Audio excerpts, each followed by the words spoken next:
వయసుతో సంబంధం లేకుండా మహిళలకు చిన్నారులకు క్యాన్సర్ ఎందుకు వస్తుందో తెలుసా?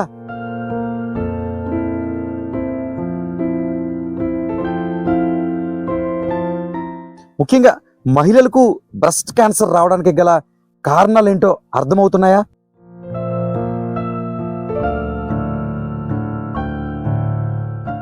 మహిళలు క్యాన్సర్ వైద్య నిపుణులు హారిక గురు న్యూరో మల్టీ స్పెషాలిటీ హాస్పిటల్ నుంచి అనేక విషయాలు వివరించారు. నిజానికి ఈ సమస్య రావడానికి గల కారణాలు ఏంటి, మహిళలు చేస్తున్న చిన్న చిన్న నిర్లక్ష్యాలేంటి, వైద్యురాలు ఏం చెబుతున్నారు చూద్దాం.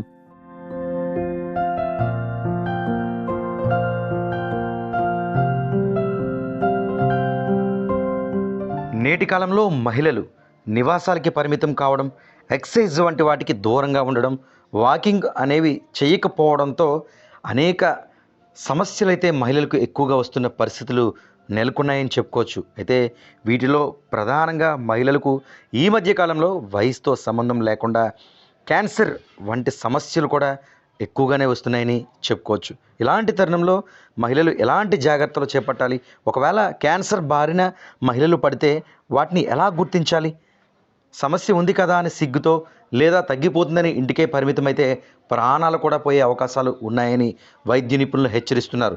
ఇలాంటి తరుణంలో మహిళలు తీసుకోవాల్సిన జాగ్రత్తలు ఏంటి, క్యాన్సర్ లాంటి సమస్యను ఏ విధంగా పరిష్కరించాలి, ఏ విధంగా గుర్తించాలి అన్న విషయాన్ని కాకినాడ జిల్లా తునికి సంబంధించి గురు న్యూరో మల్టీ స్పెషాలిటీ హాస్పిటల్కు సంబంధించిన మెడికల్ సర్జన్ కే హారిక పలు విషయాలు వివరించారు, చూద్దాం. అందరికీ నమస్కారం. నేను డాక్టర్ కే హారిక, ఎంఎస్ జనరల్ సర్జరీ, గురు న్యూరో మల్టీ స్పెషాలిటీ హాస్పిటల్లో మీకు అందుబాటులో ఉంటాను. ఏదైనా ఆరోగ్యం విషయంలో అశ్రద్ధ చేయకుండా ముందే చూపించుకుంటే చాలా పెద్ద పెద్ద ప్రాణాంతకమైన జబ్బులు ముందే తెలుసుకుంటే కంప్లీట్గా క్యూర్ ఉంది.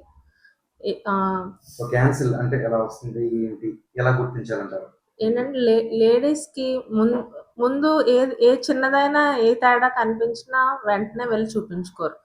సగం సిగ్గుతో అవ్వచ్చు, సగం పర్వాలేదులే తగ్గిపోద్దులే అని అనుకుంటూ ఉంటారు. మెయిన్ ఏంటంటే ఇప్పుడు బ్రెస్ట్ క్యాన్సర్ అవనివ్వండి, సర్వైకల్ క్యాన్సర్ అవనివ్వండి, ఇవన్నీ ఎర్లీ స్టేజ్లో మనం తెలుసుకోగలిగితే కంప్లీట్ క్యూర్ అనేది ఉంటుంది.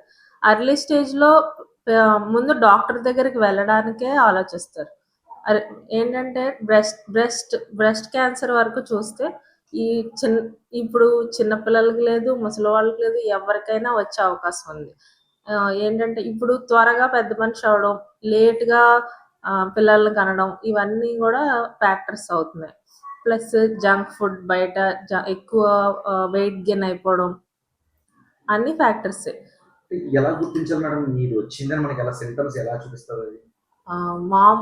ఇప్పుడు బ్రెస్ట్ క్యాన్సర్ వచ్చిందా లేదా అనేది అలవాటుగా ప్రతి అమ్మాయి చేయవలసిన విషయం ఏంటంటే, నెలలో పర్టికులర్గా పీరియడ్స్ ఎప్పుడు వస్తాయో దాన్ని బట్టి చూసుకొని ప్రతి నెల తనకు తానుగా స్నానం చేస్తున్నప్పుడే ఎగ్జామిన్ చేసుకోవాలి. తన రొమ్ములు తనే తడిమి చూసుకుంటే కూడా కనిపెట్టే అవకాశం ఉంటుంది. అలా కాకుండా నెక్స్ట్ ఏం చేయొచ్చు, ఫ్రీక్వెంట్గా మనకి నిజంగా ఏమైనా తగిలిందనుకోండి కాయ, అప్పుడు వెళ్ళి డాక్టర్ దగ్గర చూపించుకోవడం.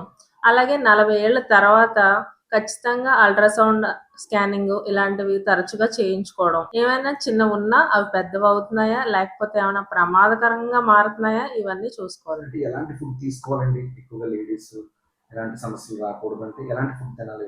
యాంటీ ఆక్సిడెంట్స్ ఎక్కువగా ఉండే ఫుడ్ తీసుకోవాలండి. ఏంటంటే ఆకుకూరలు, ఫ్రూట్స్, తర్వాత రెగ్యులర్గా ఎక్సర్సైజ్ అనేది ఉండాలి.